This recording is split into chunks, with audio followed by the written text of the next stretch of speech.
अगर म्यूजिक चलेंगे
कहाँ चल गए नहीं लोग सब जन रोनिया में मंचो में बड़ा अच्छा लगा प्रिंस बाबा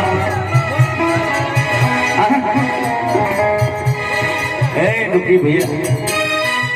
कुछ कहे के चाहते होगा बोल तभी जब रिकॉर्डिंग हुई तब ना आई लो कहाँ है हमारे भाई है शेर है वो लोग बुलाइए ना कहाँ माने भैया है तो तनी रूपक भैया आई ना तनी ऐसे देखी ऐसे आई देख ला बॉडी आई देख लो देखो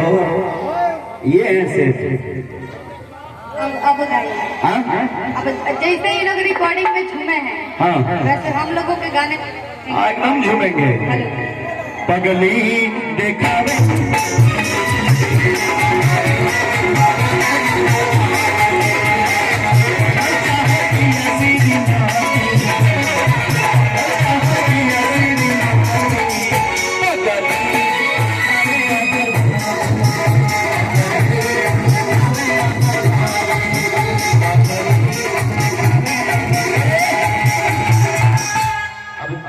नचवाने के लिए बात कर रहे थे भैया धन्यवाद रूपक भैया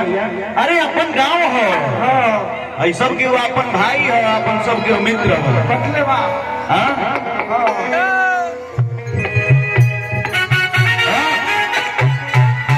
नाचे के बाद तो इंटरनेशनल गाना बाजी है तब हमारे भाई लोग नाचे लोग के बाद हम अपन गीत सुनाए में के दिल मंगवाई मगर इंटरनेशनल गाना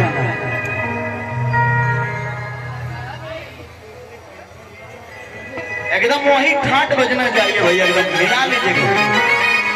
अब तो आगे गाने के देख रूपक भैया रूपक भैया चले लगे चले मनीष भैया कहते नहीं मनीष भैया कहते लगे चले कि लगावे लू जब लिपस्टिक गोपालगंज डिस्ट्रिक्ट चौप भैया हो कल्याण का भैया कि कमरी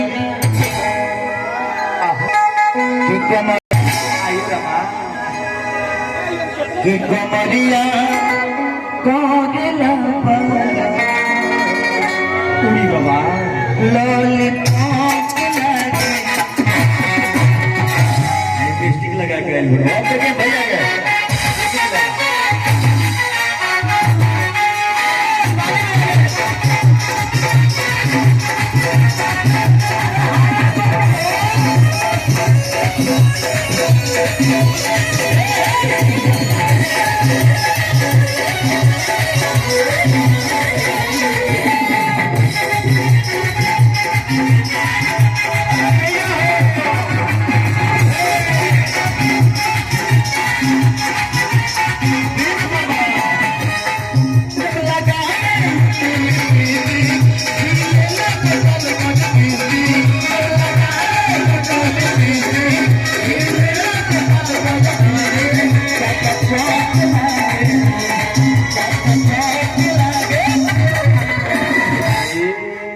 भाई गोपालगंज में आयल बड़ी ठीक ठीक अब अपने तरीके से कोमत तरह कौन चीता है दिखा देवे एक बार। अरे जो नाचता है जो गाता है वो नाचता भी है यस ऐसा क्या है हाँ यस आगे जब अभ्यास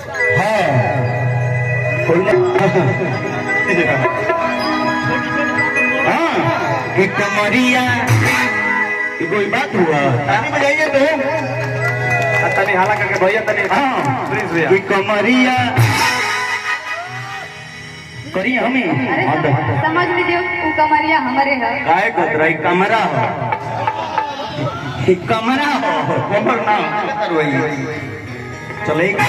हल्ला हो नु भैया हो प्रिंस भैया थोड़ा सा बहुत अच्छा आप नाचती हैं शर्माना क्या है न तो नहीं से खाली कमर हल्का सा तो नहीं सहने घूम के कि कमरिया अरे जियो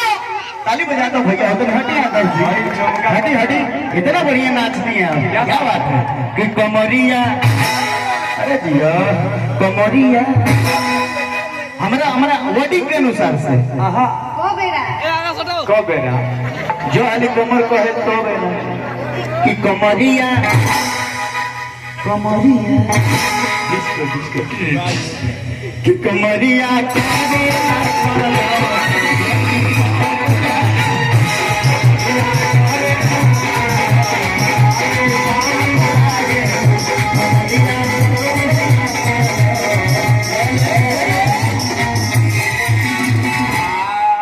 कुछ सुनाइए अगर भाई एक लाइन रोआ गुनगुना दी ओकरा बाद हम अपन गाना शुरू कर दनी एक एक दिल मंगवैया है हमरा चूड़िया पर हो चूड़ियार कलम जी के नाम लिख दो फिर फर फर फर करता जवन भाई लोग की डिमांड होई अच्छा आपके प्रिंस भैया के नाम पे अच्छा हाँ इसके दे दीजिए कौन सा 3 लाख इनका 3 लगा दीजिएगा मेरा 4 लगाते जाइएगा चलिए आइए श्वेता जी आइए तो अगर हम सुनिए म्यूजिशियन लोग अगर हाँ। हम एक मिनट में बदल जाए तो एक मिनट में स्केल चेंज होई तो हाँ। 3 और 4 3 और 4 मैनेज करके चलना है